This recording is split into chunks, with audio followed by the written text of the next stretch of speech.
In the beginning, a young girl named Lizzie shared with the congregation a vision that God had placed on her heart. This past fall, my dad encouraged me to see a movie called One Piece at a Time. Until that day, I wasn't fully aware how many people in the world lacked a clean water supply and were forced to drink muddy, bacteria-ridden water that you and I would never imagine drinking. The images horrified me, not because they were scary, but because we have yet to fix the problem. While we sip our clean, purified water from fancy glasses, they suffer in silence. Though I sat there in tears, I was overwhelmed with a feeling of hope as the film showed ways that we can make a difference in the lives of our neighbors. We can build them a water well. It was that simple. I suddenly knew what I had to do. I knew what God had been pushing on my heart all these years. I had to find a way to raise money to build wells. I realized that in order to do such an impossible feat, I couldn't do it alone.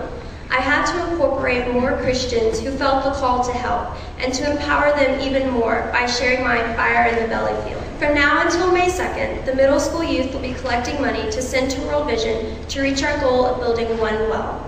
It will cost $2,600. I pray that with this one well we'll provide, it will inspire others to go out and raise money to provide one more well. And in turn, that will inspire still others to raise money for another one. And before you know it, this one well will have led to the construction of over 100 wells, all from different people, all empowered because you and I stood up and said, we are Christians. These people are our neighbors. Together, we can make a difference in the world. The congregation responded with generous hearts, fulfilling the vision in the community of Matete, Kenya. Can you give us a preview of this project? Oh, yes.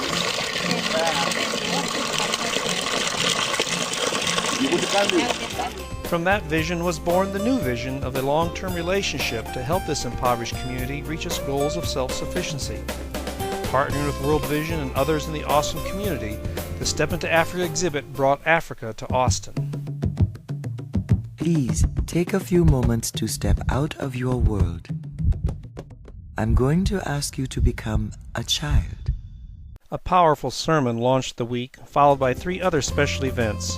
In a keynote address, Princess Zulu, a Zambian native and an AIDS orphan, now world-renowned AIDS activist, shared her moving personal journey of hope. The lovely Sarah Hickman poured out her heart in an evening of inspiration, donating 100% of the proceeds from her CD sales after the performance. Walking in our neighbors' shoes allowed people of all ages to engage in a dozen daily activities as our Matete neighbors might experience.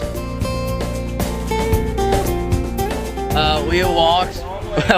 We carried 6 gallons of water for about three-quarters of a mile, and man, is it humbling.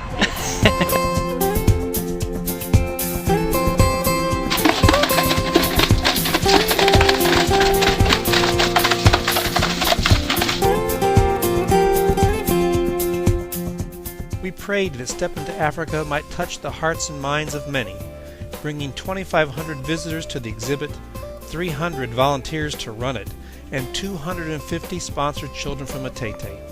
And God answered our prayers and more. The community's response was overwhelming.